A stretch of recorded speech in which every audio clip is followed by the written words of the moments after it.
सभी को जय मसीह की। परमेश्वर आप सबको आशीष दें और परमेश्वर की अनुग्रह और कृपा दृष्टि हमारे मसीह भाई बहनों पर बनी रहे। और मेरे प्रभु, आज जो भी तेरे कलाम को सुने मेरे पिता, और तेरे वचन को माने और तेरे वचन के अनुसार चले मेरे प्रभु, उसका 30 गुना नहीं, 60 गुना नहीं, 100 गुना उसका जीवन बदल जाए यीशु के नाम में। आमीन। मेरे खुदा, मेरा परमेश्वर, आज जितने लोग तेरे कलाम को सुने मेरे प्रभु, उनका आशीष बंद आशीष से खुल जाए यीशु मसीह के नाम में। यस मेरे खुदा, मेरा परमेश्वर आज उनको आशीषित करे और ब्लेस करे अपने वचनों के द्वारा यीशु मसीह के नाम में। आमीन। तो मेरे मसीह भाई बहनों, कैसे हैं? उम्मीद करती हूँ कि बहुत ही अच्छे होंगे आप लोग। तो आज मैं 3 वचन ऐसे हैं जो परमेश्वर से सीधा बातें, एक तरीके से कहा जाए कि ये वचन सीधा परमेश्वर से बातें करवाता है। 3 शक्तिशाली वचन हैं जो हमें अपनी प्रार्थना में बोलना चाहिए। अब कौन से ये 3 वचन हैं आप लोग को मैं इस वीडियो में बताऊंगी। तो आप लोग जो है एंड तक वीडियो में बने रहिएगा, वीडियो को मिस मत करिएगा, क्योंकि ये कोई आलतू फालतू की वीडियो नहीं है। ये परमेश्वर के वचन यानी परमेश्वर के कलाम की वीडियो है। इस वीडियो में आप परमेश्वर के कलाम को सुनेंगे। तो मेरे मसीह भाई बहनों, परमेश्वर के पीछे चलने वाले लोगों, आप लोग जो है भरोसा रखिए परमेश्वर पर और परमेश्वर के वचन को ध्यान से सुनिए। आप लोग वीडियो को मिस बिल्कुल भी मत करना, क्योंकि आप लोग जब वीडियो को मिस कर देंगे तो परमेश्वर के वचन को आप लोग अपने जीवन में ग्रहण नहीं कर पाएंगे। तो मेरे मसीह भाई बहनों, आप लोग वीडियो को मिस मत करना। आज मैं आप लोगों को परमेश्वर के 3 वचन आप सबको बताऊंगी जो बहुत ही शक्तिशाली वचन है। और इस वचन को जब आप लोग अपनी प्रेयर में बोलेंगे तो आप सबके बड़े बड़े काम खुलेंगे।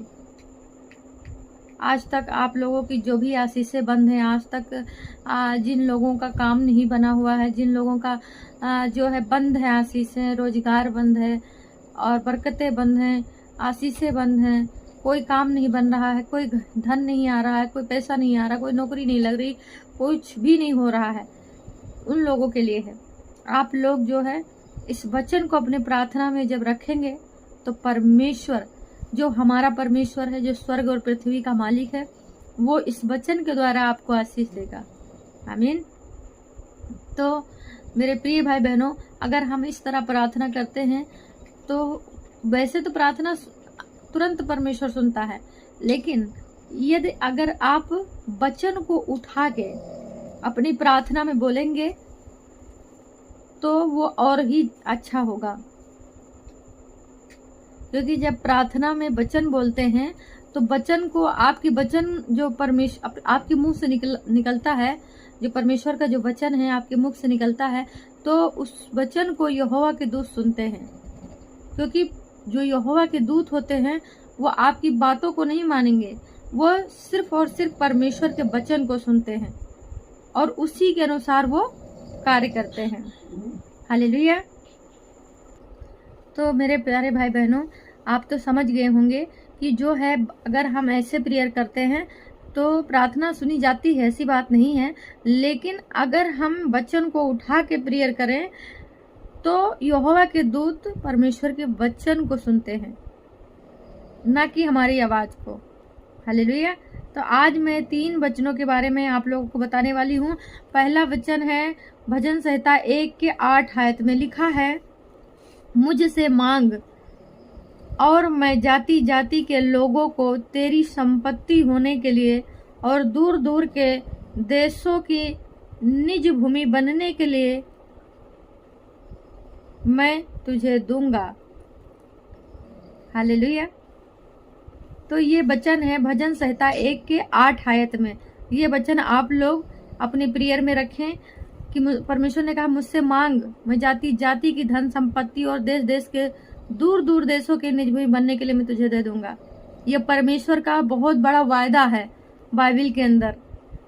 तो आप लोग इस वचन को आप रखिए। अगर आपके घर में घटी है, कोई दिक्कत है, कोई परेशानी है, या जो भी है आप लोगों को प्रॉब्लम धन के रिलेटिव, तो आप लोग इस वचन को बोल सकते हैं। हालेलुया। तो दूसरा वचन है भजन संहिता 23 के 1 आयत में लिखा है, यहोवा मेरा चरवाहा है, मुझे कुछ घटी न होगी। वो मुझे हरी हरी चराइयों में बैठाता है, वो मुझे सुखदायी जल के झरने के पास ले चलता है, वो मेरे जी में जी ले आता है। धर्म के मार्ग में वो अपने नाम के निमित्त मेरी अगुवाई करता है। चाहे मैं घोर अंधकार से भरी हुई तराइयों में होकर चलूं, तो भी मैं हानि से ना डरूंगी, क्योंकि यहोवा परमेश्वर मेरे साथ रहता है। आमीन। ये तीसरा वचन है, भजन संहिता 23 के 1 आयत में लिखा है। याद कर लीजिए, अपने नोटबुक्स में नोट कर लीजिए। भजन संहिता 23 के 1 आयत में, यहोवा मेरा चरवाहा, मुझे कुछ घटी ना होगी। तो हमें अपने यहोवा पर भरोसा रखना, क्योंकि वो हमारा चरवाहा है और हम उसकी भेड़ बकरियां हैं, उसको हम सबकी फिक्र है। तो दूसरा वचन ये हो गया। ठीक है। तीसरा वचन हमारा जो आता है वो है भजन संहिता 91 के 1 आयत में लिखा है, जो परम प्रधान के छाए हुए स्थान में बैठा रहे, वह सर्वशक्तिमान की छाया में ठिकाना पाएगा। आमीन। मैं यहोवा के विषय कहूंगा, वह मेरा सड़ा स्थान और मेरा गढ़ है, वह मेरा परमेश्वर है, जिस पर मैं भरोसा करूंगा। वह तो मुझे बहेलियों के जाल से और महामारी से बचाएगा। आमीन। वो मुझे अपने पंखों की आड़ में ले लेगा और मैं उसके पैरों के नीचे शरण पाऊंगा। उसकी सच्चाई मेरे लिए ढाल और झिलम ठहरेगी। न मैं रात के भय से डरूंगा, न मैं उस तीर से डरूंगा जो दिन को उड़ता है, न मैं उस मरी से डरूंगा जो अंधेरे में फैलती है, न मैं उस महारोग से डरूंगा जो दिन दोपहरी में उजाड़ता है। मेरे निकट 1000 मेरी दाहिनी ओर 10,000 गिरेंगे, परंतु वो मेरे पास न आएगा, क्योंकि मैं अपनी आंखों से दृष्टि करूंगा और दुष्टों के अंत को देखूंगा। यहोवा मेरा सड़ा स्थान ठहरा, मैंने जो परम प्रधान को अपना धाम मान लिया है, इसीलिए कोई विपत्ति मुझ पर ना पड़ेगी, न कोई दुख मेरे डेरे के निकट आएगा, क्योंकि वो अपने दूतों को मेरे निमित्त और मेरे परिवार के निमित्त आज्ञा देगा कि मैं और मेरा परिवार चाहे जहां कहीं भी जाए, यहोवा का स्वर्गदूत हमारी रक्षा करे। आमीन। तो ये है मेरे मसीह भाई बहनों, ये तीसरा वचन है जो हमें ये दर्शाता है कि हम अगर परम प्रधान के छाए हुए स्थान में बैठे रहेंगे तो कोई आंधी हमें हिला नहीं सकती, कोई समुद्र हमें डुबा नहीं सकता, कोई भी हमें टच नहीं कर सकता, क्योंकि परम प्रधान के छाए हुए स्थान के नीचे हम बैठे हैं, यानी रक्षा सुरक्षा के बाड़ा में बैठे हुए हैं, कोई हमें छू नहीं सकता। ये तीसरा वचन है। आप लोग नोटबुक्स में नोट कर लीजिए। भजन संहिता 91 का वचन है। भजन संहिता 91 का 1 वचन। ठीक है। 1 वचन से लेके 11, 12, 13 आयत जितना भी है सारा, अगर जितना आप सबको याद आए मुजबानी, आप अपने वचन में आप अपने प्रेयर में इस वचन को रख सकते हैं। हालेलुया। तो आप लोग जो है ये तीनों वचन आप लोग अपने दिमाग में सेव कर लीजिए। पहला है भजन संहिता 1 के 8 आयत में, भजन संहिता 1 का 8 आयत है। दूसरा है भजन संहिता 23 के 1 आयत है। तीसरा है भजन संहिता 91 का 1 आयत। ये तीनों वचन जो है आप लोग अपने नोटबुक्स में नोट कर लीजिए, जिससे कि आप लोग को याद रहे। अब आप तीनों वचन को आप अपने जब प्रेयर में बोलेंगे तो परमेश्वर के दूत जो हैं, जो परमेश्वर के वचन को सुन के मानते हैं, वो अपने काम पे लग जाएंगे और आपकी जो प्रेयर है, रिक्वेस्ट है, वो परमेश्वर तक पहुंचेगी। हालेलुया। तो आप लोग जो है समझ गए होंगे। हमारा उम्मीद और हमारा उद्देश्य है कि परमेश्वर का जो कलाम मैंने आप सबके साथ साझा किया और समझाया वो आप लोग समझ गए होंगे। तो परमेश्वर आप सबको आशीष दे इस वचन के द्वारा, और परमेश्वर की अनुग्रह और कृपा दृष्टि आप सब पर बनी रहे। छोटी सी प्रार्थना आप लोगों के लिए करते हैं और उसके बाद सर्वशक्तिमान परमेश्वर, हम आपका धन्यवाद देते हैं आज के दिन के लिए, समय के लिए। परमेश्वर के आपने हमें अवसर दिया आपके चरणों में आने के लिए। पिता, हम आपके चरणों में आ सके प्रभु, इसके लिए हम आपका धन्यवाद करते हैं प्रभु। सुबह से लेकर अब तक मुझसे जाने जाने में जो भी कोई भूल पाप गलती हुई है, मेरे प्रभु मुझे क्षमा करें। मेरे खुदा, जिस प्रकार आपने हमें हमारे परिवार को दिन में संभाल के रखा, सुरक्षित रखा प्रभु, उसी प्रकार रात में भी हमें हमारे परिवार को संभाल के रखना, सुरक्षित रखना मेरे खुदा, और मेरे यूट्यूब फैमिली वालों को और मेरे मसीह भाई बहनों को जिस प्रकार आपने प्रभु दिन में संभाल के रखा, उसी प्रकार रात में भी संभाल के रखना और सुरक्षित रखना मेरे खुदा।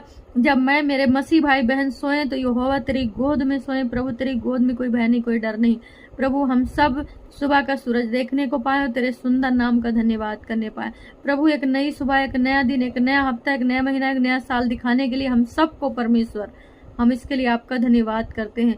आपकी स्तुति महिमा हो, आपकी तारीफ हो मेरे प्रभु। प्रभु तेरी अनुग्रह, तेरा कृपा दृष्टि, तेरा आशीर्वाद, तेरा हाथ हम सब के ऊपर ठहर जाए यीशु मसीह के नाम में। इस आमीन मेरे खुदा। मेरे प्रभु, आज जितने भी मसीह भाई बहन, जितने भी लोग तेरे कलाम को सुने और अपने जीवन में ग्रहण करें प्रभु, उनकी बंद आशीष से खुल जाए यीशु मसीह के नाम में।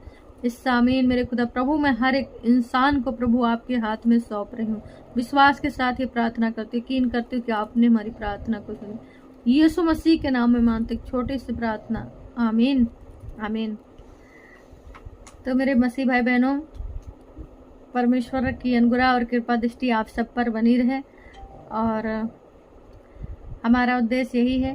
और जो है एक दूसरे के लिए प्रेयर करें और वचन में बने रहिए। और वचन के पीछे जब हम सब परमेश्वर के पीछे हो लेंगे तो हम हर एक मुसीबत से, हर एक घटी से, हर एक चीज़ से बचाए जाएंगे।